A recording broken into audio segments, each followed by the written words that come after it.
Sir, you must be very tired if you would even suggest that I would commit adultery. I didn't have to come here. I could have seen a lawyer. There's plenty in there. Am I supposed to flutter my eyes and faint, Mr. Howell? No, ma'am. I like it better straight from the shoulder. So why don't you just tell me how you and your sister and Mr. Dixon conspired to kill your brother-in-law? Sure, you mean well. But I will not be intimidated or besmirched while you grasp at straws. My God. You know, I can't quite decide if she's a master manipulator or a scared woman totally out of her depth. I reckon Sharon Gless deserved an Emmy for this performance. And she wasn't even nominated. Go figure.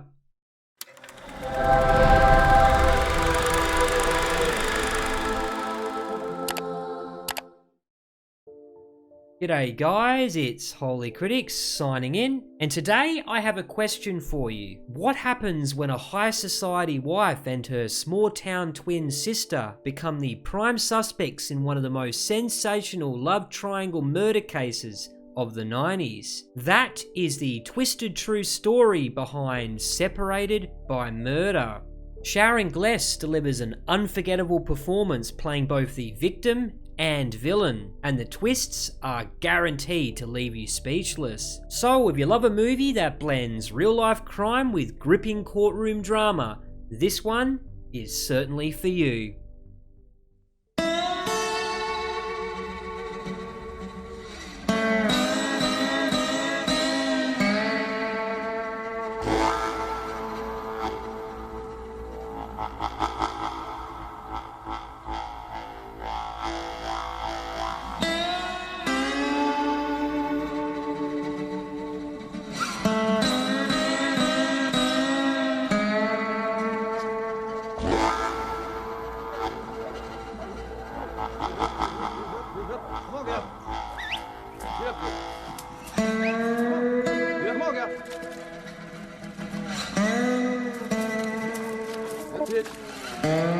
Come on now. Come on, girl. There it is, you want it? No, you take it.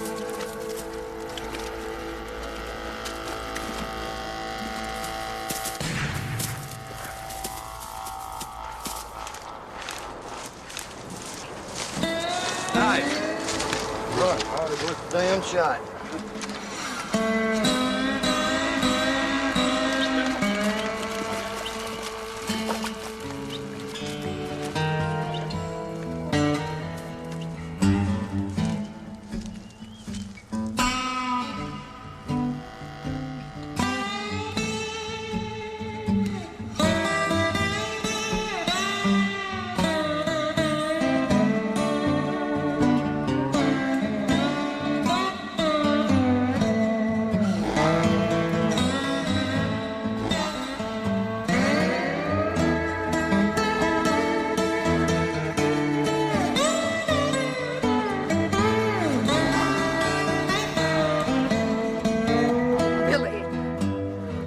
Humiliating.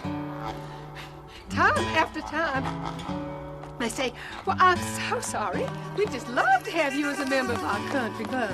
But unfortunately, our membership applications are just filled up right now. Oh, Poppy, they still treat me like I'm trailer trash. You know you could buy and sell most of the people in this silly old club. Here I am, a mature woman, in my graceful years, driving 2 German cars. And I'm still deprived of the respect that's due someone of my position. Well, count your blessings. Oh, you count your blessings. My blessings don't add up to diddly. Well, the faith, they do too. How many people can even think about joining the country club in the first place? I didn't know he was going to be so cheap. He could get us in here if he just was willing to pay enough. But you know, he don't even care. He says golf is a waste of time. Golf? What does golf have to do with it?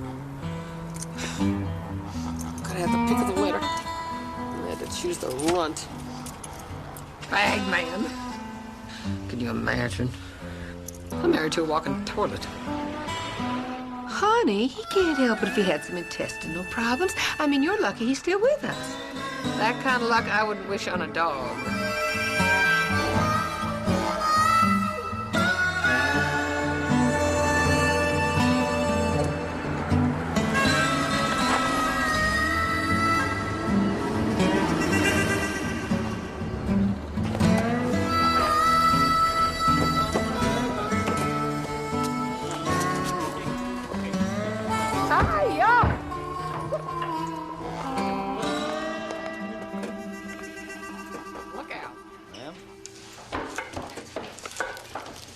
You getting everything done, Clara? Mostly. Hi, Clara. Did you see the buns on that stallion? Oh, Faye, he's a God-fearing man with a wife or girlfriend. That's fun, less trouble. I mean, I don't get it. I mean, I bought 3 generations of Memphis quality with this house. I still get no respect. Honey, you're the envy of the town with this house. Surely you are. But respect comes in itty-bitty pieces. Mirror, mirror on the wall. Who's... Oh, what the hell do you know anyway? I do hereby resolve to get my lips done. I don't care what that tightwad Duncan says. They say before 20 you have the face you were born with. After that, it's what you make it. Exactly, Ella, amount perfect. I'm laughing at the years. Because if I couldn't laugh, I'd have to face the fact that I'm probably the only woman in Memphis of my means without a proper master bedroom suite. Holly, look at all that Duncan gave you. A house and now this great big room all to yourself you put your clothes in. They're awful, these old rooms. And that bathroom is insulting. Anyway, he didn't give it to me. I took it. I said, if you can't build me something proper and decent like everybody else, you can just go on upstairs. Remember when we were little? Those matching clothes that Mama used to sew for us? I remember people saying, oh, my, aren't they cute little twins? Those check dresses were... Well, Mom did the best she could with what she had.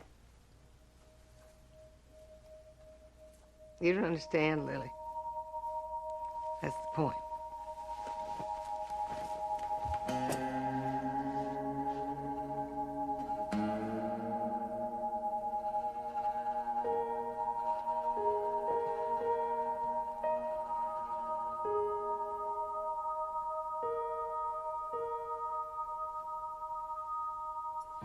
I swear, Holly Faye, you are the model hostess. Everything just looks wonderful. Well, thank you, Donna. I don't know how you do it. Well, it's natural for someone with my talent and boundless energy. Of course, it's strange that Duncan tells everybody he can hardly ever get home cooked when y'all are here by yourselves. Well, isn't that just like that old man? He's not satisfied with losing his bladder control. Now he should lose his mind control, too. Heard in the day, loved by the moonlight have all passed. Now you don't tell me I'm about to be treated to those incredible crawfish canapes I've heard about. Oh, Millard, you run for office the way you flatter. You're a lucky man, Duncan. Don't think I don't know that. Well, now that's nice to hear from time to time. But the evidence is that there's really more neglect and ignoring going on from my workaholic husband. Are you going to make that a crime when you all are district attorney, Miller? I sure hope so. That and being cheap. You know, like someone who has plenty of wherewithal, but doesn't let his wife have a decent bedroom suite for a lovely home like this. Besides, if I had a nice bedroom, I'd probably be more in the mood to make these incredible crawfish canopies.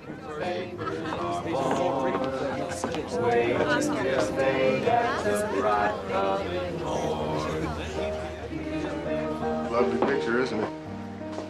You are a cynical man. Oh, you misunderstand me, Mrs. I Walker. imagine I don't misunderstand you, Mr. Triplett, since I, as you well know, am very familiar with your sensibilities. My sensibility. Which I sometimes doubted those of a gentleman. Holly Faye, if I were a true gentleman, you'd have nothing to do with me. Well, even though I may have certain weaknesses, or certain men are concerned, I have nothing but love and loyalty for my twin sister. At this about her innocence and naivete. So from my view, yes, that's a very pretty picture. However, blighted by that oversized lump at her side. Sing it, Lily.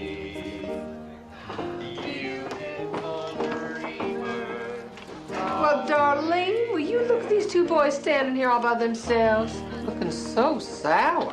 What's the matter? Vern the only one who'll talk to y'all? The party's in the other room. Just quiet. Oh. Well, it runs in the family. I swear if your father was any quieter, I think he'd be altogether dead. Why do you have to make fun of him in public? Colin. That was very hurtful, Colin. I'm the best thing that ever happened to your father. Aside from his gift of making money, looking into folks' eyes. And you, of all people, should realize that. Well, you know I saved him from that miserable marriage to your dear mother. Didn't I, Darlene? Mm-hmm. Landon, now I want you to cheer your baby brother up, and that's it all right. And mingle. Please, mingle. Everybody think y'all are just chips off the old block standing here like you have to go to the bathroom.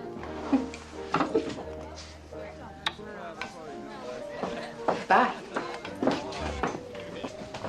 Piece of work.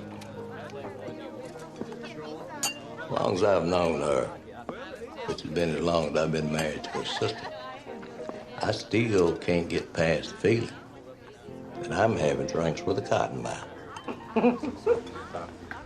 All right, there's a city official That's right. that's getting himself into it right up to his eyeballs. You know, I just don't get it. I don't see how the hell he puts up with this. Son, you got to live in a man's unshort. I understand why the hell he does anything. Bring me my coffee, will you? And a Dex, too, please.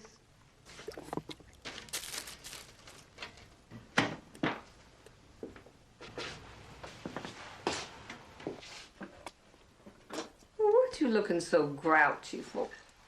I thought I was a friend and confidant, not a step and fetch it. Well, I'd surely love the opportunity to show you what you all are.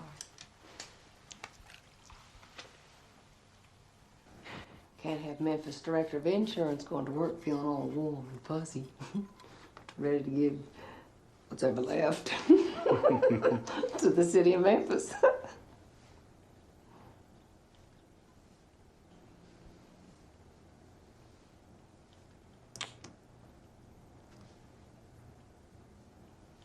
Bye.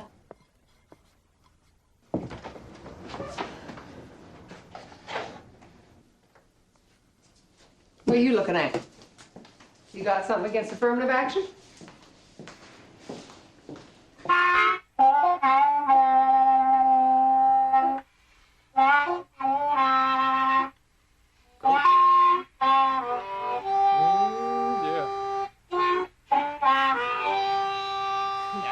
That's good.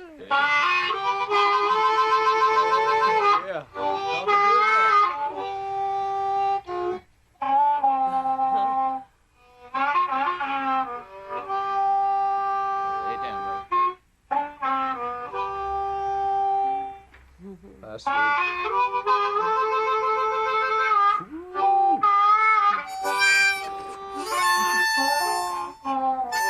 there you go.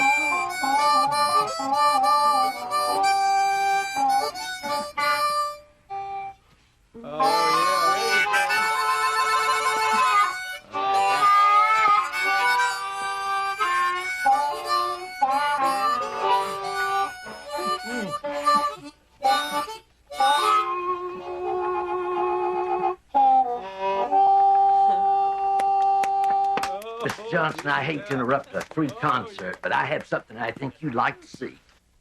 Now, let's just see what we've got here. Hi, Benny. How you doing? Fine, Grandpa. Don't you worry now. See, Doc here was in our gang movie. What's that? You, Doc, was in the movie. When I was a kid. But I'm sure Benny's much more interested in what kind of doctor I am now. Okay, Benny. Okay, son. You can open them now. Just open them up. Come on, baby. Open your eye for Grandpa.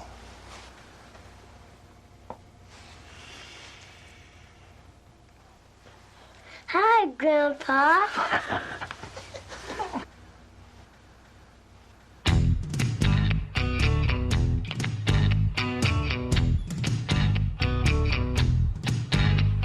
Come home, baby. I'm gonna open up that door. You better watch out for the mama, what you're looking for. Back home, baby. Now, Donna, I know we just recently met, but when you're in AA, you gotta be honest, you know? You know, like you were with me about your substance abuse and all. Well, I want you to know that I'm driving down here in my hometown, Clarksdale, in my Mercedes. Yeah.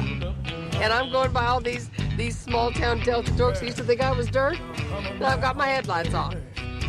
So as they get it, you know what I mean? Now, I think I may go by that little old dinky country club that used to think I was dirt. I'm gonna honk my horn.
Under a cloud. Every time I come here, it's raining. I don't know how you stand it.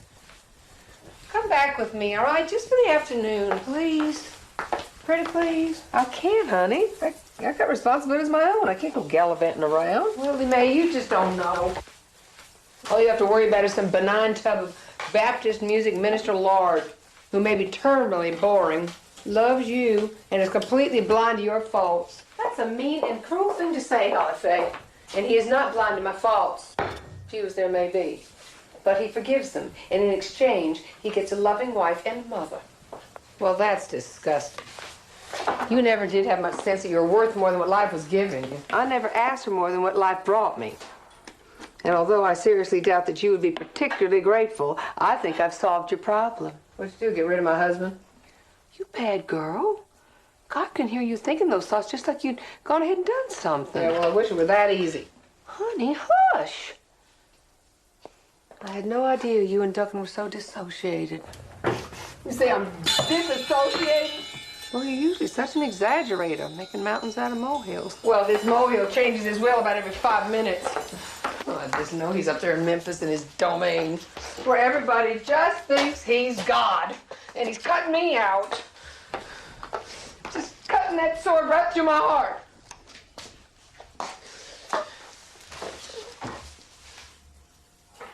I gotta do something to protect myself. You know, I can't stand it when you're not positive in your outlook. Now, I have done something positive. Something that's gonna help your home situation. Leastwise as it relates to you having work done around your house. Jesse Dixon. Jesse Dixon? I told you about him, honey. Needful man. He's done some work around here, and he built me shelves at the school. Oh, that man, Mr. Carpenter. Mr. Carpenter. Now, in my own life, I have found that restraint is a virtue in anybody's book, so rather belittle the man in front of the entire world. It might be more ladylike if you just ask me. You just don't understand. It's about respect. I don't want to be some no-account divorcee who has to drop her panties for a steak dinner. There you go. I deserve to be a responsible widow. Just have the most awful thing. Well, you're supposed to help me. Holly, you know I can't stand seeing you go through your whole life not knowing what it is that's really going to make you happy. Well, that's no mystery. I want to live here, all by ourselves. Go to Europe whenever we want, and every day make love to a new Italian.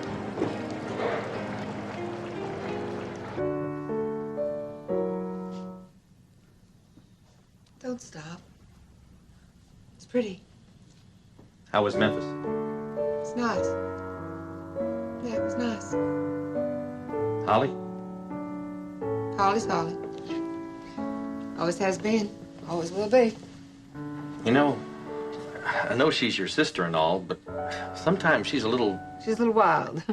I'll give you that. Well, sometimes you gotta be a little careful. Holly does some wrong things, and she's got a big mouth. I don't want to do anything to hurt you. Or us. Scooch over. Or any of our family. But I just gotta trust, because that's who I am. And Holly can be a tortured person. But we're sisters. Twins. Play me something.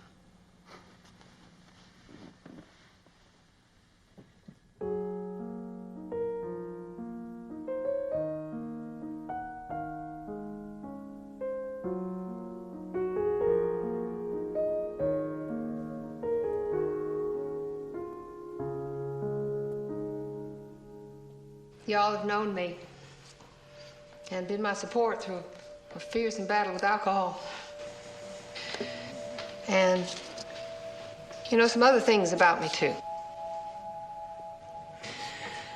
And maybe there's some people here who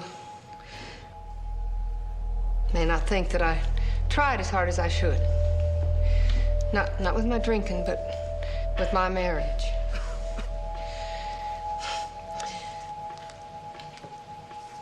One of the first things I learned when I came here is that the only person you can change is yourself. So, if I married a man who didn't look like Richard Gere, well, I'm not, Cindy Crawford? Yeah. That doesn't matter. Because I married a man who is short and a workaholic. And I married him because I love him. And when he married me, I was not an alcoholic. And he stuck by me. Although there were some times when I think he didn't even notice. But anyway, here we are. And I am turning over a new leaf. And I'm gonna go on down to New Orleans, which, as you all probably know, is one of the most romantic cities in the world, with my husband. And I think we're going to be just fine. Thank you.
God's sakes, be careful.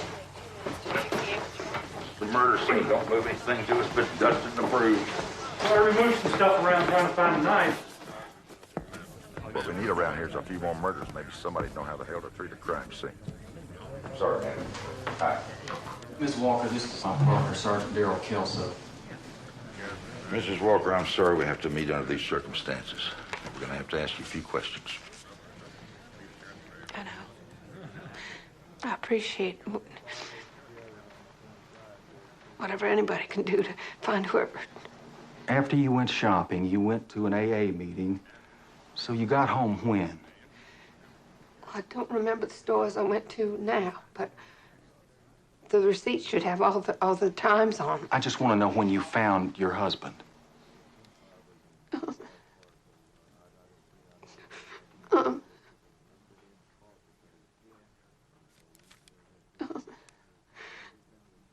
Half hour. 9:30, I guess.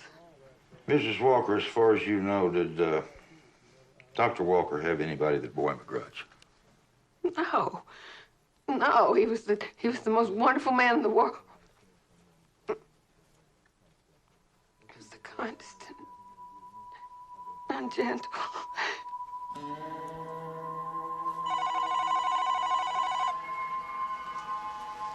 I need to answer. It hadn't been dusted for prints It's yet. probably got cop prints all over it.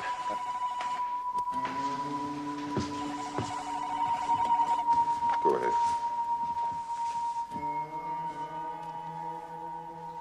Honey, what's wrong? He's been murdered. Who? What are you talking about? I found him on the floor. It's horrible. Holly, I can't understand you.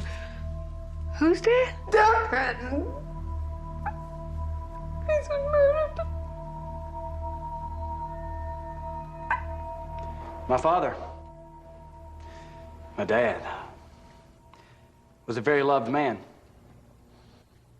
course, that's kind of hard to tell because most of the people who loved him, who really loved him, weren't permitted to be here today to show their last respects. But I'm here, and I'm going to say out loud what kind of a man he was. He felt happiest when he was with ordinary people. His patients. What's she doing here? People without a lot of social standing. That's a lot of them his poor. first wife. She has a right to be here. The kind of people who weren't allowed to come here. She ain't the widow. I ain't. But who lined out at the office this morning? Hush. More than 1,000, just wandering around. What makes her think she's They were still coming when I left to come here. I think it's important to know where he came from. She's been with him 15 years. Pretty poor. He didn't come from a so-called good family. Well, his mother was a prostitute. That's why it amazes me to see what he became. God. A very respected doctor. Awful thing to say. She was very unpleasant. He was taken to Los Angeles, and he was in some Our Gang movies.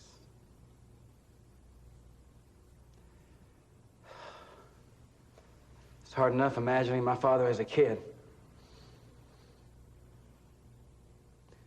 Much less being in the movie. Maybe he did feel more comfortable at that office. What is Colin talking about anyway? 55,000 patients on his active files.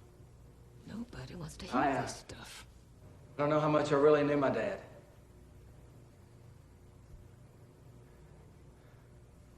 Sometimes I thought he cared more about his patients than us. Me.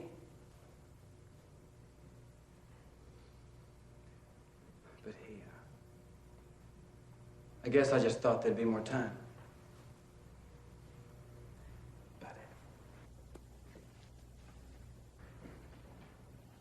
Wanda! Wanda, dear! Wanda? Oh, bless your heart. You must be just devastated, as we all are. 15 years? That's one more than me. Well, we're having a little gathering, and of course we think of you as family, and I know that Duncan would want you to be there. And I sure would like to talk. Well, thank you, but Look, I'm sorry, I don't want to intrude in family business. Oh, no, that's what I want. I want to talk business. Business. I'm sorry. Well, of course, I'm looking to sell Duncan's practice to a major corporation. And as, well, Colin so beautifully expressed it, he had over 50,000 active patient files. My God, Holly. So I'll be sending down the representative sometime tomorrow. Tomorrow? Oh, and please, don't bore him with a lot of, well, you know, these corporations don't like very much negativity. So you just show him the accounts receivable.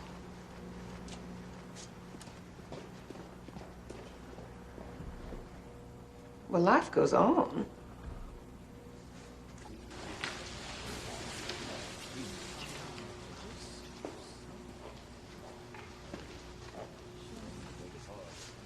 It's important to know how to cry.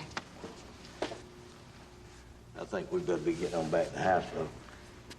I think we should talk about Duncan. Don't. No, I didn't mean business. I mean, talk about what a sweet man he was. Don't! You killed him. I don't know how, but I know you did it. Colin, come on. What a terrible thing to say. Don't you know your stepmother's grieving just like you? She killed him. I know I'm right. I know it.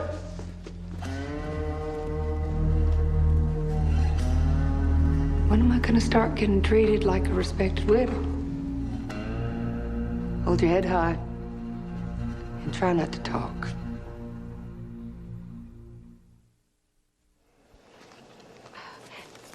You have got to do something, please. Greed is a sin, Mrs. Brooks, not a crime. But his ashes haven't even barely cooled. She is trying to sell the business. How much do you suppose Dr. Walker was worth, all told? 4, maybe 6 million. I only know that to him, money was not important. But Holly always complained. Well, nearly every time she came by the office, she belittled him in front of everybody for being cheap. And another thing, I'm pretty sure she took his prescription pad and forged his name for drugs. Painkillers. For all of her boob jobs and butt tucks. Oh, and I heard her plenty of times bragging about the affairs she had. Practically since the first day they were married. What is this? What are you doing? I'm looking for a phone number. Look, I know her. We were nurses together in the same hospital. I saw her play with him until she broke up his marriage. Mrs. Brooks, what do you have against Mrs. Walker? What do you mean? Just observation, you haven't had much good to say about her. Detective Kelso, do you know Holly? I can't say that I've had the pleasure of her acquaintance beyond a routine police investigation. Well, there you have it. You could still think it could be a pleasure. Hiya, Colin. Is Vern around? It's gone to the store. Come on in, sit down. He'll only be a minute. You want a cup of coffee, a drink? Nothing, thanks. Is he gonna be long? I'll make some coffee. You know my bottomless pot? You two catch on up. Just going through some things. You can't imagine all the paperwork. You know, Colin, I'm sorry if there's been some sort of misunderstanding between us. I know that in times of grief that words are exchanged, and well, I just want you to know that I hold no grudge. I know it's hard right now, but you'll see everything's going to be just fine. We both loved him, you know. I know I may have shown it, well, in a different way than you, but I just want us always to be family. I talked to the lawyer. There'll be a public reading of the will, and you'll be there, of course. And even though I expect to be the sole heir, I do want you and Landon to know that you are always welcome to come over and use the pool. You're the sole heir? Why wouldn't I be? I mean, poor Duncan would want me to be provided for, which reminds me, could you talk to Wanda about putting a little more effort into selling that practice? You can't sell the practice. Well, I have to. For poor Duncan's patients. Oh, and there's another thing that you could do. I'm having trouble getting Duncan's death certificate. That funeral parlor's real slow, and I need it for the life insurance. They promised they'd pay me as soon as I can get the death certificate, then I can get the money. Well, that's what they told me. Damn. The sheriff down in Panola County says they've been getting some calls about some doctor being murdered in Memphis. A little late. No, they came in last week before the doc was killed. Well, timing is everything. Well, they got another one. Seems some guy's shooting off his mouth about the Walker murder. Best police work. Somebody calls it in and gives us the case. You think so? Hey, I'd rather be lucky than good any day.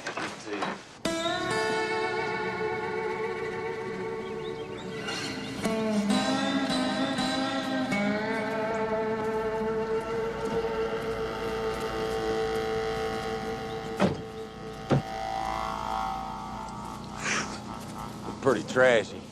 You want to wait on the deputies for a backup, it's their jurisdiction.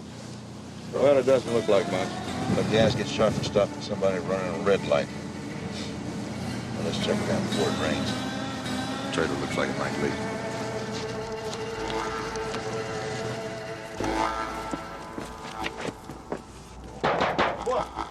What? Go away! It's the police, sir. Just like to talk to you. How'd I know that? I can't let you in now. Mr. Dixon, we're out here to check out a tip. It's probably a bum one, but we have to check it out. We can come back with a warrant. Sir?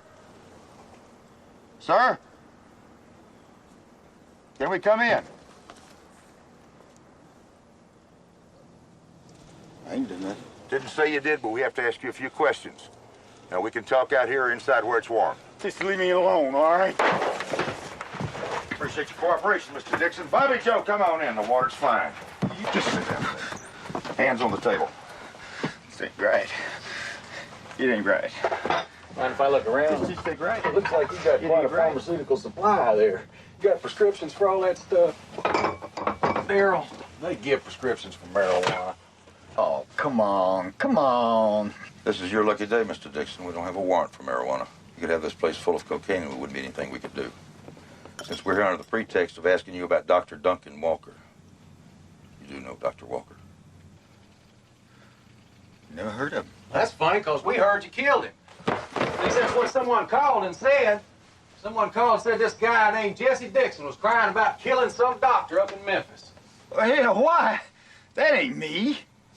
Why'd I do that? Hey, how come you only got one tennis shoe? Did you hide your other one when you heard us coming? You know Mrs. Walker. You know where you were the night of the 12th. Found it. In case you were waiting for the other shooter. Hey, but what you messing around my stuff for? That's my stuff. What you Duncan Walker, blood. ophthalmologist up in Memphis.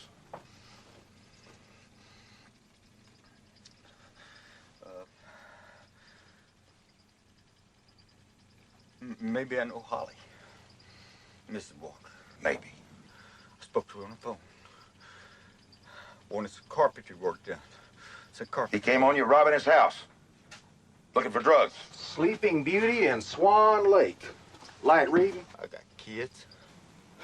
Man, you got kids. Mr. Dixon, from here on in, I have to advise you, you have the right to remain silent. Anything you say can or will be used against you. Why you give me my rights? You give me my rights. There's some more to this. You have an attorney. You can't give me my rights. Attorney. If you can't afford I haven't one, done the nothing. state will provide one for you. I haven't done nothing. Did I leave anything out, Bobby Joe? I guess not.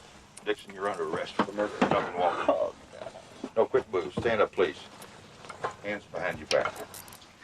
man, oh man. Look at this.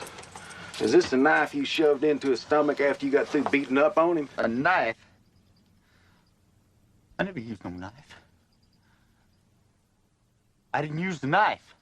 Yeah, Donna, they're here sleeping upstairs. Cops won't let Holly back in Duncan's house. Well, I'm big damn. There's Donna to Bree. You know Holly's friend? Mm-hmm. They caught that guy. What guy? Guy what killed Duncan. Well, isn't that nice? You reckon I ought to tell Holly? What do you think? Of course you should tell him. Well, don't just stand there. Go on. I'd like to get my hands on that bastard. Ask them if they're ready for the coffee.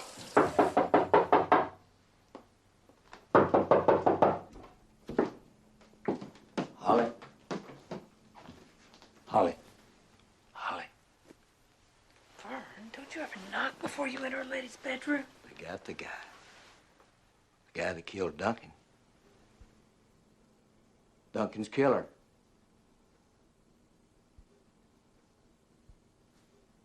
You hear what I say? Donna Dupree just called. Some hell of a kind of news. Hell of a piece of news.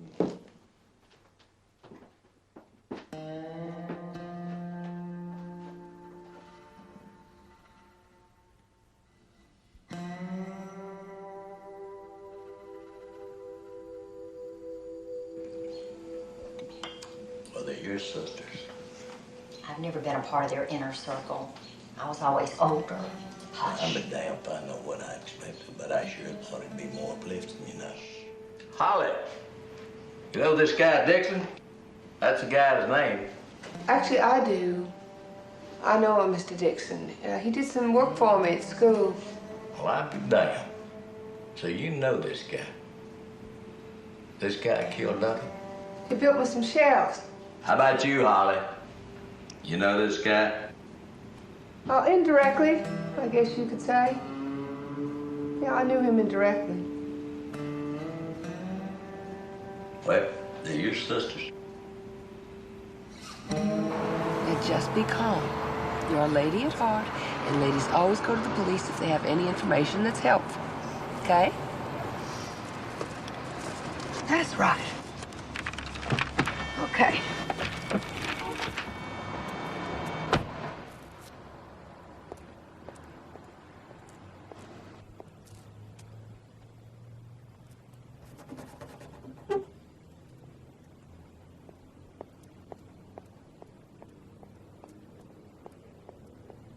I believe it's the duty of every lady to help her community.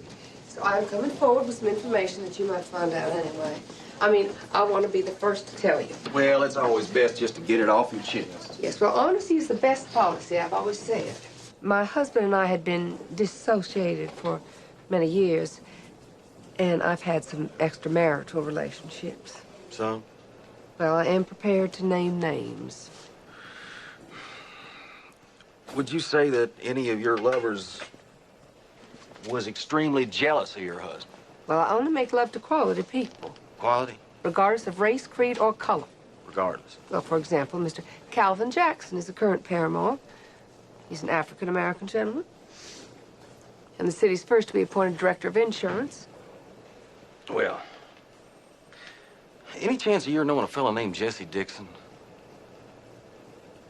I've never heard of him. Comes from the Delta, down your twins' neck of the woods. Jesse Dixon. 41. Not your age. Oh, that's right. You look younger than him anyway. Thank you. You sure you never heard of Mr. Dixon? Well, you know, that name does ring a little bell. Yes, I heard about him through my sister. Not that Lily knew him, really. Really? But yes, I think he did some handiwork over at her school. Some other teachers had recommended him, that sort of thing. And anyway, Lily had suggested that he would be good to come over and do some work around my house. Yes, I remember now. I talked to Mr. Dixon on the phone. Oh, my goodness. Well, you know, the day that Duncan was murdered, I was so busy. I had so much to do. I was shopping for the trip, and I had AA. And I even went to a tanning parlor, and I left my doors unlocked so that Mr. Dixon could come in and do an estimate. But you left your doors unlocked for a virtual stranger. Oh, well, no. He may be a little lower class, but he's a decent man. He's hard working. He's very trustworthy, believe me. How would you know that, Miss Walker, if you only talked to him on the telephone? Well, I'm sure I don't know. You know, you're talking about having all these affairs. He wouldn't happen to be one of your lovers, now would he? My God! I did it for love. Because you loved Holly, you killed her husband. Who? Dr. Walker. I thought you said Holly. Dixon, I did say Holly. I thought you did. And you loved her. No, sir. I could never love Holly. And why not?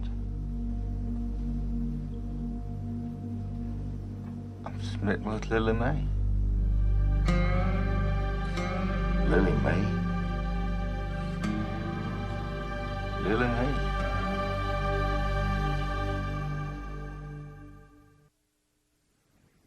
My sister mentioned after she volunteered to come down here that Mr. Dixon's name had come up in connection with mine. And I imagined you'd like me to explain our acquaintance. Yes, I would like that, Miss Stokely. Well, we're hardly friends. My husband and I have just been trying to find Jesse work. And I talk to him from time to time on the phone. About? His children, his past mistakes in life. The poor man is, I think the phrase is a manic depressive. And I've just been trying to counsel him. Oh. Are you a psychologist? That doesn't mean I can't encourage people. Why don't you call my husband Dwight and ask him? Ask him if you're Dixon's lover? Sir, you must be very tired if you would even suggest that I would commit adultery. I didn't have to come here. I could have seen a lawyer. There's plenty in there. Am I supposed to flutter my eyes and faint, Mr. Howell? No, ma'am. I like it better straight from the shoulder. So why don't you just tell me how you and your sister and Mr. Dixon conspired to kill your brother-in-law? Sure you mean well. But I will not be intimidated or besmirched while you grasp at straws. My God. We have the grieving widow. The handyman. Now, apparently, Sister Lily is involved, and she's the connection between the two.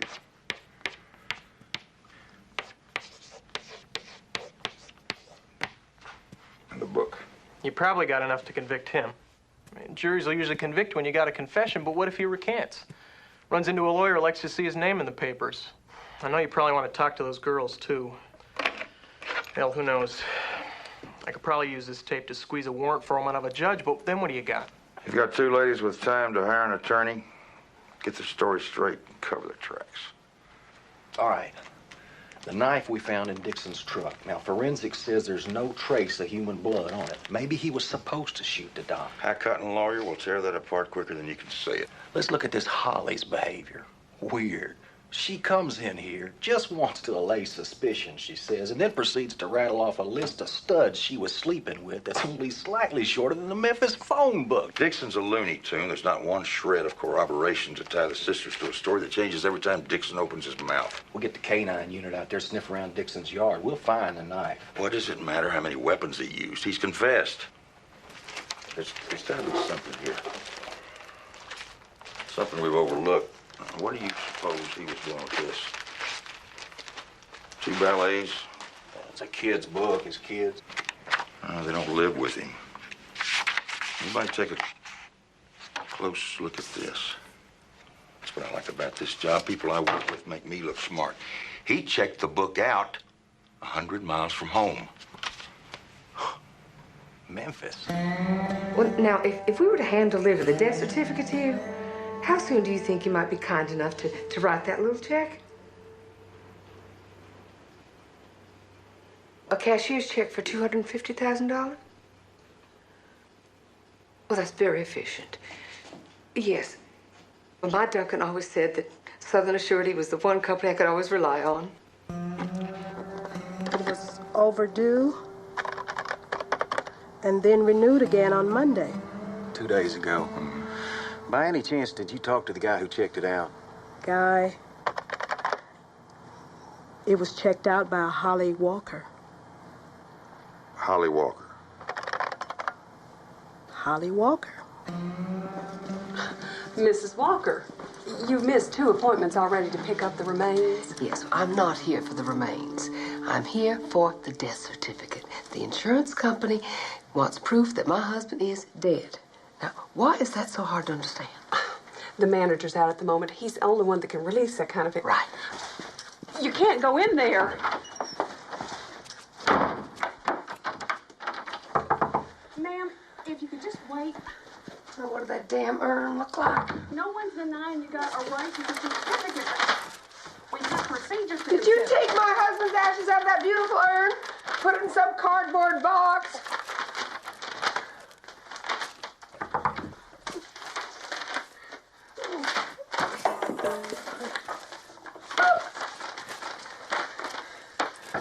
Ma'am? Oh, Jesus. Holly's been so distraught lately. Got it. Thank you so much. Drying out is hell, huh, Jesse?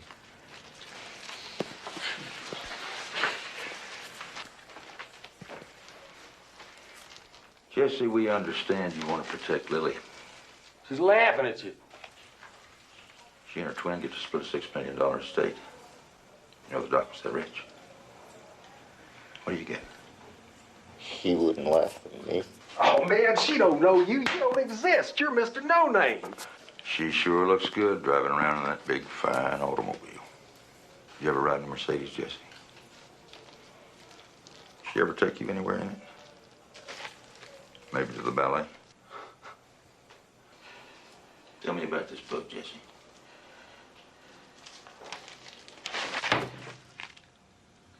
Tell me about this book. God, if Dixon didn't finish the doc off... It had to be Holly. She had the time between when she says she was shopping and the AA meeting. Oh, we've got receipts and witnesses. Dixon says she picked him up. Suppose she got there early. We find the gap between when she picked him up and when she drove him to his truck. Now, first you have to find out... What ties the twins to Dixon? It makes him a contract killer. Hell, they're all killers. It's thin. We need proof of the connection. The witness who Dixon says took the book from Holly and gave it to him. We need an arrest warrant.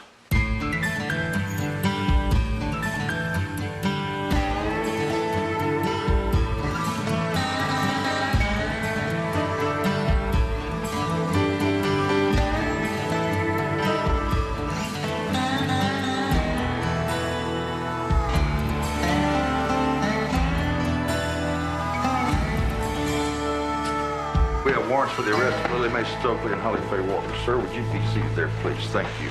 Lily Mae Stokely, I have a warrant for your arrest. You have the right to remain silent. Anything you say can and will be used against you in a court of law. A little short of wardrobe. I don't know what concern that is of yours. Mrs. Walker, you're under arrest. You have the right to remain silent. Anything you say can and will be used against you in a court of law. Hands behind your back, please. Y'all are making a serious mistake. They all say that, man. I thought you were a gentleman. Yes, ma'am. This way, please. Let's go. Watch your step, ma'am.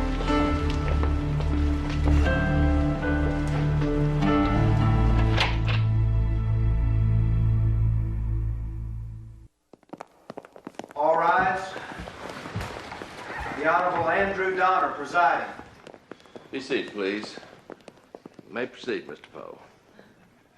Did Mrs. Walker ever say anything to you about her feelings for Dr. Walker? Well, she said for the first time when she married was for love, but the second time was for the money. Did there come a time in your relationship? We didn't really have a relationship. I just cleaned her house, except for Dr. Walker. He was the most, well, almost like a saint, I'd say. Especially the way that heifer wasted him. Judge, she's gonna find it. Everybody's gonna find out about it. Sustain. Was there a time when you overheard a conversation between Dr. Walker and Mrs. Walker? I'm not interested in your mother.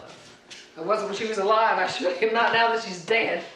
Holly, for God's sake, have some respect. Oh, she was a bitch when she was alive. But unless I missed my usual unerring guess, she still is. My God, she was a prostitute. Look what she produced.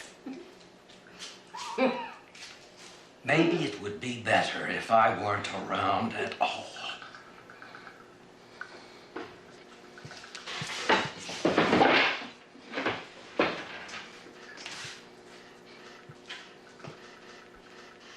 Why don't you just take care of it for me? Maybe you can do something right.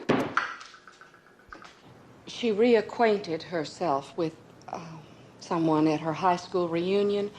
Someone she said wouldn't talk to her in school, but now that she was married to this doctor and was rich and could afford the better things in life, like cosmetic surgery.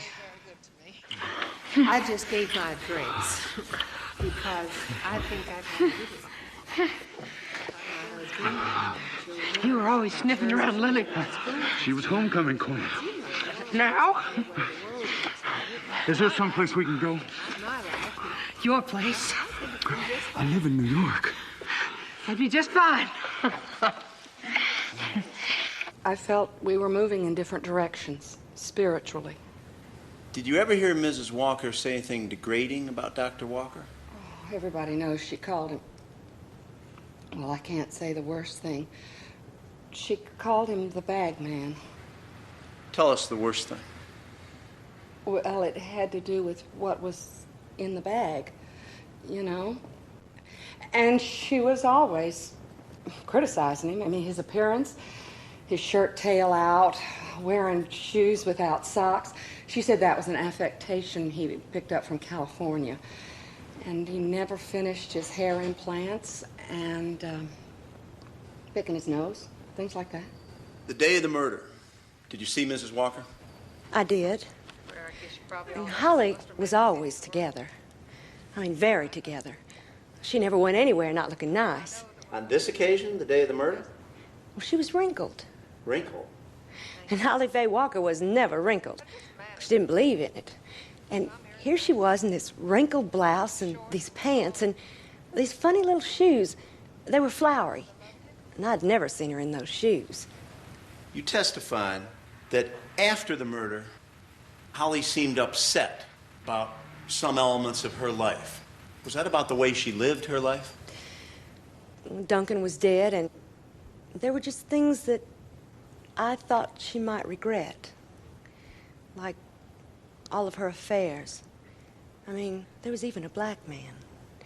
And someone in New York. I always wanted to be nice, you know? Respectable. And respected like my... Want to be admired, you know, for who I am. You are.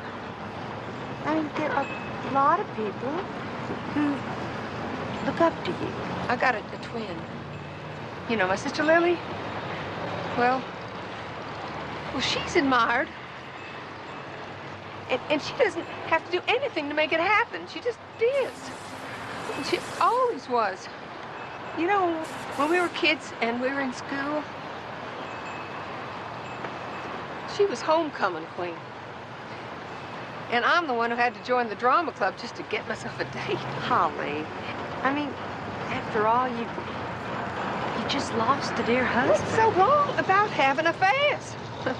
I want to know. The French do it. I loved him. I love my husband. But after his suicide, didn't you have a conversation with Holly Faye Walker? She said, Luann, did you kill Joe? No, I didn't kill him. He committed suicide, as you well know. How could you ask such a thing? Are you sure? You can tell me. Holly, this is... Even the suggestion you're making is very hurtful. Oh, come on. You know the circumstances of my husband's death. He was suicidal. Plus, I loved him. How can you love someone who shoots himself dead right in the bed in front of you? Oh, no.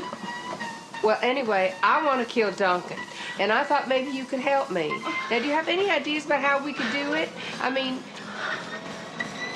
Well, don't look so self-righteous. That's what friends are for. They're supposed to help each other. Why don't you just divorce him? My God, Holly. It's the tried and true method. Because I would lose the house and everything. I know I shouldn't say this to you because you're a friend, and friends aren't supposed to feel this way, but I'm so envious of you. Your lifestyle. I mean, you're a widow, and you've got respect and everything. He was suicidal. Rock of ages, cleft for me, Let me hide myself in thee. Let the water and the blood from thy wounded side which flowed be a sin Please. You all know how the ongoing trial of my dear wife's sister gives us such pain every day that we have depended on our dear Lord and you good people to keep us going.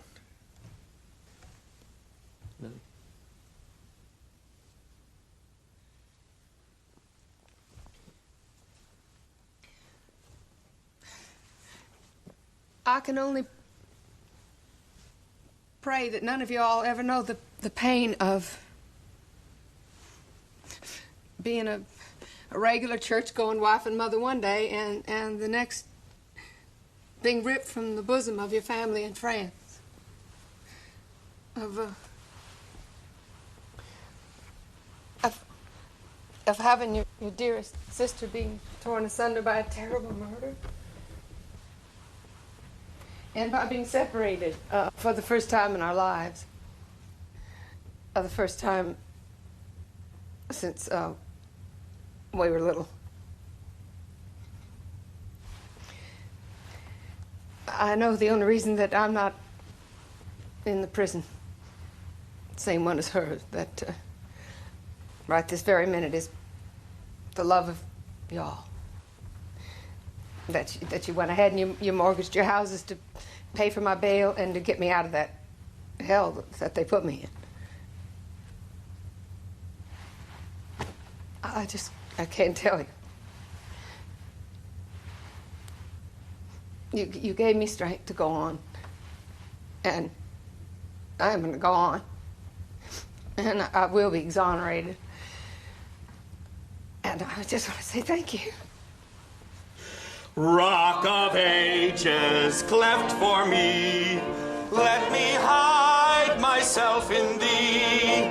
Let the water and the blood from thy wounded side which flowed be of sin the double cure. Save from wrath and make me pure. Rock of ages, cleft for me, let me hide myself in thee. Let the water and the blood from thy wounded side which flowed be of sin the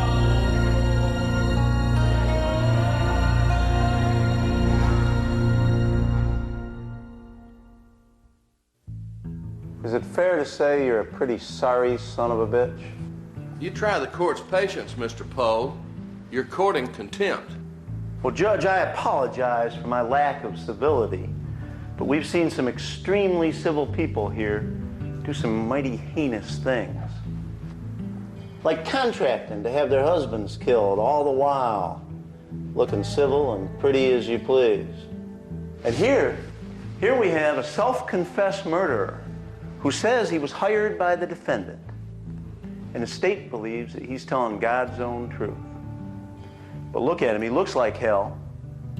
He's a drug addict, an alcoholic, barbiturates, amphetamines, marijuana, LSD, organic solvents. There's no beating around the bush, Judge. Mr. Dixon is not a model citizen. But the state believes that he was manipulated into something that was against his nature. And that something was an act of murder. And what's more important is the story makes sense. It fits in perfectly with everything that we know about the defendant, Holly Faye Walker. Now, how did your meeting with Lily Mae Stokely come to involve you in the murder of Mrs. Holly Walker's husband? She knew me and my wife some. And she said to me, she said,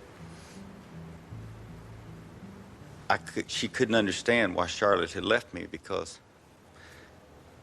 and these are her words, that feels a whole lot uglier than you are. That's meaning me. You all started having some telephone conversations, didn't you? Yes, sir. We talked about our marriages, relationships, stuff like that. Did y'all ever express any feelings to each other during these conversations? She started showing these feelings towards me. I had a very negative attitude towards it because I told her that her kids would never accept me because I consider myself a common man.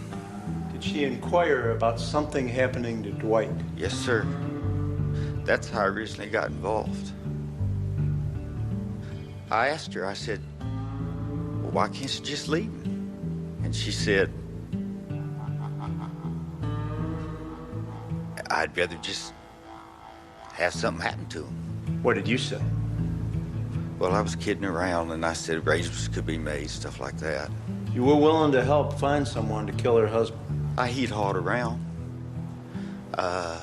Hell, I was trying to win a woman's affections. I mean, she's the type of person that I'd wanted to date or be with since I was in high school. She's just a higher type society person than what I was. Did you ever pursue the idea of killing her husband? Well, the conversations got more serious. We talked, and stuff about it got more serious. It turned out that she had this friend that was in kind of the same situation, needing something done. And I come to find out that it was her sister in Memphis that wanted to get rid of her husband. I got around to saying about this guy I met in jail once. Could do something like that for about 20 thou, but she was trying to talk me into it, saying her sister needed someone of my sophistication and all. That her sister was gonna come into a bunch of money if something happened to her husband. You agreed to $20,000. Well, she kind of indicated her sister might not want to pay 20. Did there come a time when a price was agreed upon? Well, I figured something out in my head. You know, $5,000, even though it's, well, piddling for killing somebody. But, I was trying to win Mrs. Stokely's affections. And the way she talked, this sister was practically broke. And in exchange for that money, did you murder Dr. Walker? Well, sir, I guess I did not. Did you spend the money? Yes, sir, I guess I did. I had a lot of bills. They was, pulling my TV cable out, and telephone, cutting off my electricity. And I was pretty far behind my child support and all. So after this, you had a telephone? Yes, sir. And did Mrs. Stokely call you on your reconnected telephone? Yes, sir, she did. She said she was staying home from school. Could I maybe come over? Mr. Dixon, without getting into graphic sexual details, is there anything you remember about this day? Her panties, or her undergarments. They were kind of pinkish purple. I thought she was talking about a place to make some love. So when she told me Holly was wanting me to do something or give her money back, hell, I spent the money. So I figured The next day, you found yourself a little more motivated. Supposed to get some expense money from Mrs. Walker at this place she went to. I was supposed to get $200 in a book. Sleeping Beauty and Swan Lake, which has previously been introduced into evidence, and the $200. Yes, sir. So you went on up there to Memphis and killed Dr. Walker. Well, not exactly. You're late for your lunch with Colin. Never enough time. Always mean to spend more time with those kids. Ends up, you can't do more than squeeze in a lunch. You work too hard. Yeah. Well, did you have a conversation with Holly Well, you talked about killing him. She asked me, what the F. I don't know if it's permissible for me to use that Just word give in us the court. gist of it. The gist of it'll be fine. She asked me what was going on, as she had observed her husband was still alive. There was a lot of people there. What did you want? You want them all killed? Sorry I'm late. Sorry. Not like it's the first time. Did they keep the pressure on you? She kept calling. Saying her sister kept calling, crying, calling, crying. She just couldn't stand the idea of going to New Orleans, having to stay in the same room with him. Who could have imagined I'd end up here? Sitting between the Mississippi and the Memphis Belle. Never got what the big deal was. World War II. Last gasp of the romantic heroes. Pretty soon, anybody remembers it'll be dead. Who cares? Who cares? Well, it does make me feel I failed a little as a father. Hey, a dad who was a little rascal? How's that a failure? I'm gonna miss our lunch next week. I'll bring you a bucket of crawfish. You really going? I think I'll take off early. Got some things to get for the trip. Want to go along? I got some stuff to do. Son, I appreciate how you kids, Landon, you. I know things get a little rough sometimes. Dad, we love you. I guess you haven't got any choice. The only dads you have and all. Did you intend to actually kill Dr. Walker? Yes, sir. I'd psyched myself up for it. The day of the murder, you were to meet Holly Faye Walker at the East Memphis Mall. That's about 5 minutes from the Walker house. She's early. Where was she when you first saw her? She's behind her car, putting on her tennis shoes. Let me show you what's previously been marked State's Exhibit number 19. Are these the shoes? Yeah. Well, they're flowery like that. I can't be sure if them are the ones or not. And after that, she drove you to the house.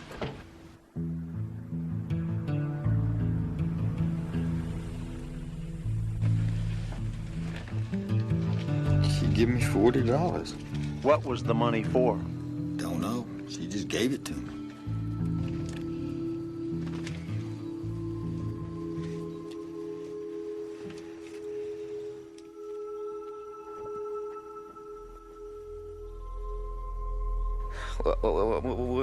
When I was in the house, I just did what we discussed previous. You know, I make it look like a burglary. You know.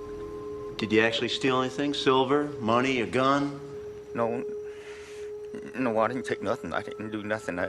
There was some money, there was some chains, jewelry, costume jewelry, stuff like that. I mean, a real burglar, he'd have taken the VCRs and the TVs and the stereos. Did Dr. Walker come home when Mrs. Walker said he would? No, he didn't. I didn't know when he was going to show up because, you see, I was already on prescribed medication. I was on prescribed medication, and I was doing fast ones, and plus I've been drinking all day the previous, and it was making me scared and paranoid. That telephone was ringing, and it was making me scared, and it was making me paranoid, and I almost left the crime undone. You didn't leave the crime undone? No, sir, I did not leave the crime undone. You hit him with something? We met face to face. Where? Upstairs. Hitting him until he turned loose? We wrestled. I grabbed for something. I reached for something. I grabbed it. Driven by the love of a woman? I was already paranoid and scared, and I just did it. I don't know why. I just did it. What? I beat on him. I beat on him until he turned loose.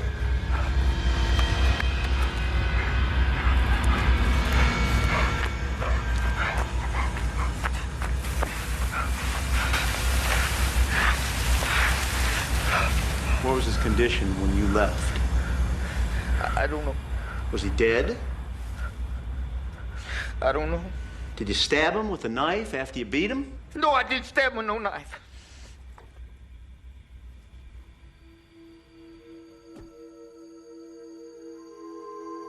Did you later learn he had been stabbed? Yeah, they told me that later. Did you know at the time whether Dr. Walker was alive or dead? No, sir. I didn't. Do you nonetheless take responsibility for the death of Dr. Duncan Walker? Yes, sir, I do. How do you feel about what you've done? I feel very bad.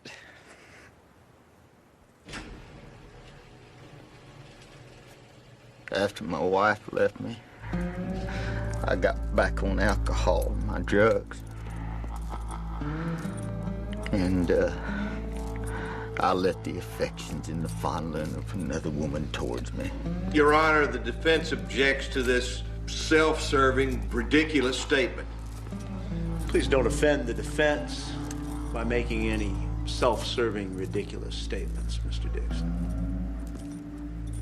It would be fair to say that I had feelings for Mr. Dixon, but they were feelings of pity and sorrow that one of God's creatures could have made such a sorry mess of his life.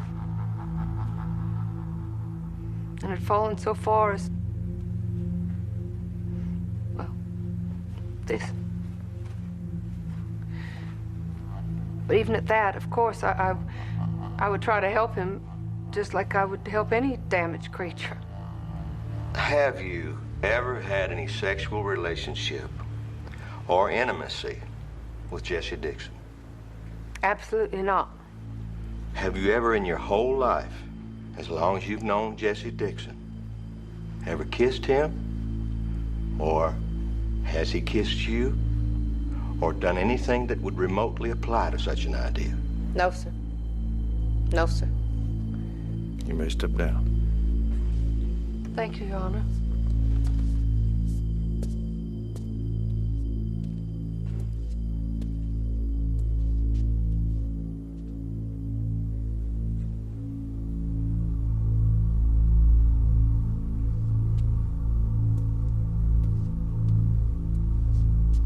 Would the defendant please rise? The jury has returned their verdict and find the defendant, Holly Faye Walker, to be guilty of capital murder in the death of her husband, Dr. Duncan Walker.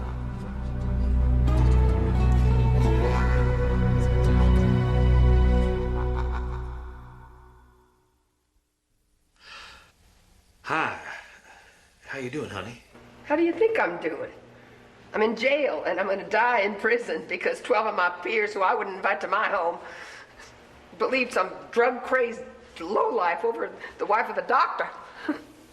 Yeah, well, Lily's right here. Be seeing you soon, honey.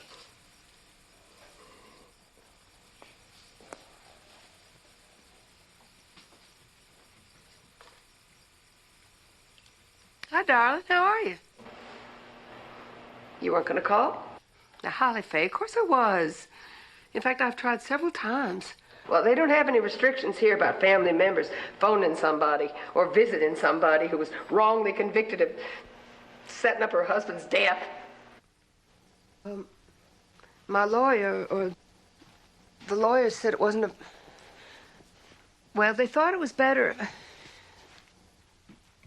Well, my trial's coming up, and I didn't do anything. Oh, you mean like I did? No, you know I didn't mean that. The only thing I did wrong was take the Fifth Amendment. If you don't testify, they think you're guilty. It's horrible. You know, in all my life, I guess I pretty much knew. Polly, please don't say that. Well, I can't help it. Everything was easy for you.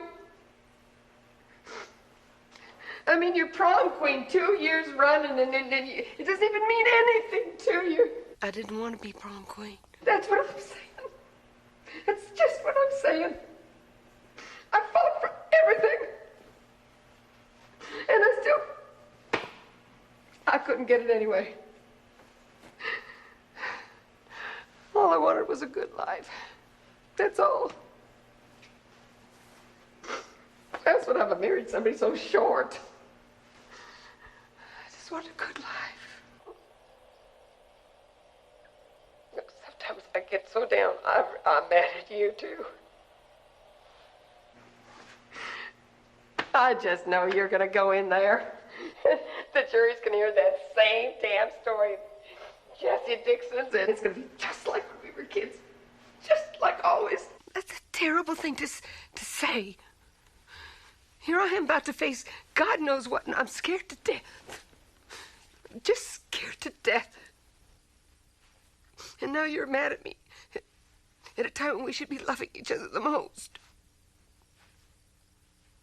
That's the most hurtful part of this. My life may look serene to you, but all my life I count on you being there. Your love knew who you were because you. It was just there was just so much more intensity to life with you. Than I guess what I had in mind.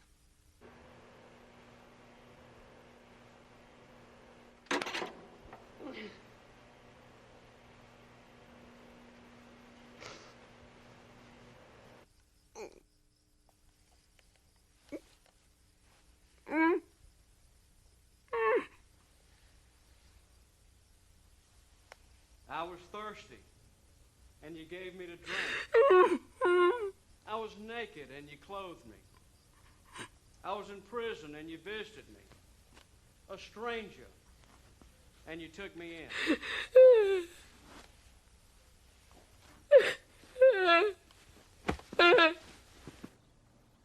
Folks, I don't think I could live up to that high ideal. Those high ideals. But this lady here can and does. But when someone like this gets caught up in a situation like this, she has no preparation for an act of kindness turning on her in the form of Jesse Dixon. You expect this jury to believe that there was nothing between you and Jesse Dixon other than your being sympathetic to one of your fellow creatures down on his luck. His wife had left him, and I knew that he was having some trouble trying to get his life together in some sort of reasonable way. And there never came a time when you were alone with Mr. Dixon, just you and Mr. Dixon in an intimate situation? No. And I resent your implication. What's your name? D.P. Markham. Well, Mr. Markham, I know it's your job to make me look guilty. But I think it's important not to accuse a person of some ridiculous things that nobody who even knows me a little is ever going to believe. You are aware of the record of telephone calls between your house and Mr. Dixon's trailer home. I am aware of the so-called testimony. Well, it suggests an intimacy between what you it suggests is you believe in a lie or a fantasy or whatever it is you want to call it. There has never been a time when I was alone in my home with him. And the fact is, Mr. Dixon is a very damaged soul. And I know that it was God's wish that I'd do whatever I could to help him. Mr. Dixon testified there came a time when you and he were alone in your house and you went to your bedroom.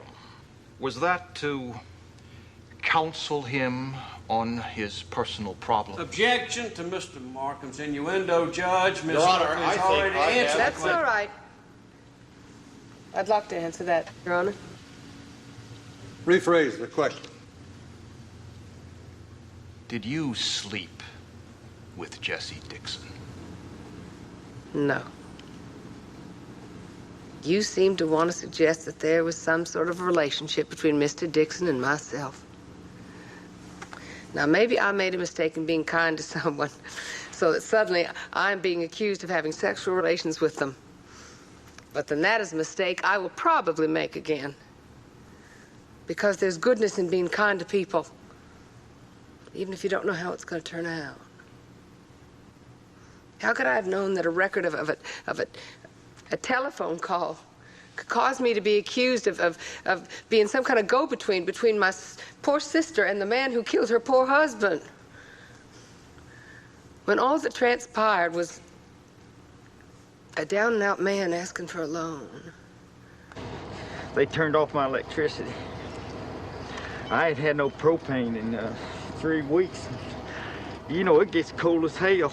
Excuse me, but it gets real cold in that trailer. I'm sorry, Jesse. We just don't have any work. I don't know. Sometimes it doesn't seem to work out at all. I try and all. That's what my sister says. Only she's in better circumstances, of course, but just shows you. I guess that's why I understand. 150 probably do it. Look, Jesse, let me talk to Dwight. No, I'm sure we can figure something out. Oh, that'd be great. I really, My sister's always wanted to redo her stuff. Maybe she has something she needs done. I'll do the work. I ain't no charity case.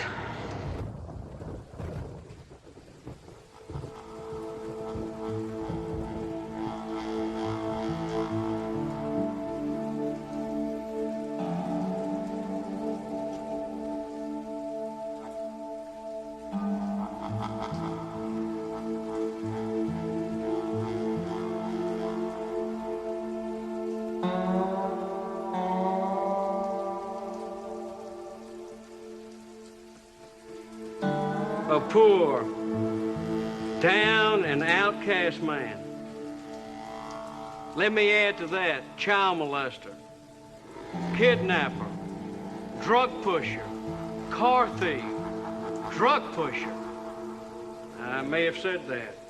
Burglar, and to add to all that, confessed murderer. His word against a lady who's had people running through here like Sears on the year-end sales day, testifying to her character. We have heard the testimony of Jesse Dixon. On the face of it, it's pretty damaging, if you believe it. He testified about the times in the Stokely house alone with Lily Mae Stokely. What he did not testify to was the number of times he was in that house alone, nobody there, and the number of times he was there in fantasy. The times he fantasized that there was a relationship between himself and Miss Stokely. Did you ever talk to Jesse Dixon about killing your husband? No, it's a terrible lie. Did you introduce Jesse Dixon to your sister, Holly Faye Walker? Yes, I did. Did you do so for the purposes of conspiring to kill Ms. Walker's husband? I certainly did not. Did you serve as a go-between with respect to the arrangements which may have taken place in relationship to the murder of Dr. Walker? I did not. As the person responsible for negotiating the amount to be paid to kill him? No. This negotiation occurring one part in the front seat of Dixon's truck and the other in your kitchen? It's absurd. For what's so tragic, it would be laughable. Were you aware that there was an agreement between Ms. Walker and Mr. Dixon relating to the murder of Dr. Walker? No. Did you, in any way, by any means whatsoever, affect or contribute to the murder of Dr. Walker? I did not. The fact of the matter is that you had no evidence to substantiate her involvement. So what you did, you thought you'd try a little bit of old-fashioned intimidation. Mr. Howell kept me in that little room for 3 hours. Did he record the conversation? No, he did not. He put his face so close I could see his crooked teeth. 3 hours of rude interrogation without a lawyer? Anyone to help you? I'm not going to talk to you anymore unless you can be civil. Miss Stokely, do you know that right here, right in the next room, not 20 feet away, we have your sister, and we have Mr. Dixon, and we have put them together, and they have confessed to the Walker murder, and they have fingered you. That's impossible. We're going to hook you up to a lie detector in a few minutes, and you ain't going to pass it. Please do. Detective, did you connect Miss Stokely to a lie detector? No. Did you tell Miss Stokely at any time after that you were just kidding? I guess. You guess? Is that what the police have done in this entire case? For isn't it a fact that your entire case depends upon the testimony of Jesse Dixon?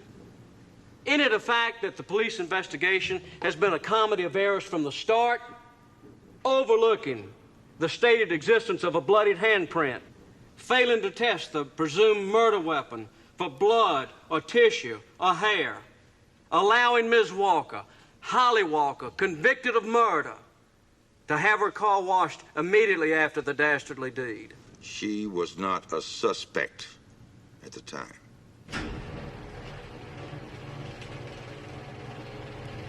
Mr. D.P. Marker must have used the term twin about 100 times. Even used the trick of mixing up the names. Ms. Walker, Lily's sister. Don't let me mix them up. Holly Walker. Had her good friends come into her trial and incriminate her with motive and opportunity. Step up in there. Hold your head.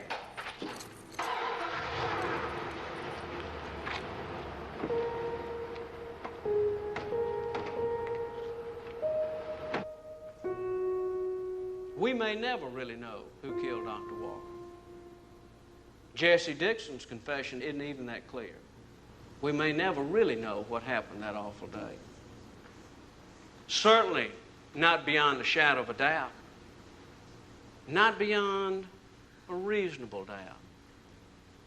But what is clear beyond a reasonable doubt is that it wasn't Lily Mae Stokely. Because beyond the logic, beyond the claims and the counterclaims, is the overpowering evidence of a life lived filled with human decency, lived in service to anybody in pain or in trouble, anybody whose life was not as good as hers.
Alright folks, so we've just finished watching Separated by Murder, and I now want to discuss some of the more true facts of the case, as well as the good, the bad, and whether the movie still holds up today. So the story was inspired by the 1992 murder of Dr. Jack Wilson in Huntsville, Alabama. Jack was a prominent ophthalmologist who was brutally beaten and stabbed to death in his home. His wife, Betty Wilson, and her twin sister, Peggy Lowe, were both accused of plotting his murder. It seems the crime was largely driven by financial gain and Betty's desire to escape her troubled marriage. I thought Sharon Gless delivered a memorable performance, effectively capturing the twins' polar opposite personalities. The film did a good job showing how their contrasting lifestyles may have ultimately sealed their fate in court. The tension also built up quite well, especially as James White, the hapless hitman played by Steve Railsback, got drawn deeper and deeper into their web. Unfortunately, I felt the film leaned a little too heavily into the melodrama. It oversimplified the killer's motives and glossed over some of the more complex aspects of the case. For example, in real life, Betty's defense claimed that James White acted alone during the botched robbery, but the movie instead portrayed it as a more clean-cut murder-for-hire plot. Plus, it misses recent developments like the 2022 documentary Finding Betty, which argues that she may have been wrongfully convicted due to a mixture of circumstantial evidence and jury bias. So, what's the real story today? Well, Betty is still serving her life sentence, while James's next parole hearing is scheduled for 2026. Peggy, who was subsequently acquitted, has mostly kept a low profile since the trial and has had no further run-ins with the law. Nevertheless, the case has continued to garner widespread attention, and many still believe there's more to the story than what the courts concluded. Now to my final verdict, and I think it had strong lead performances and a gripping, if somewhat flawed storyline, which is why I'm giving it a final rating of 3 out of 5 stars. What about you? Did the movie live up to your expectations, or did it leave too much out? Please share your thoughts in the comments below. And as always, this is Holy Critic, signing out.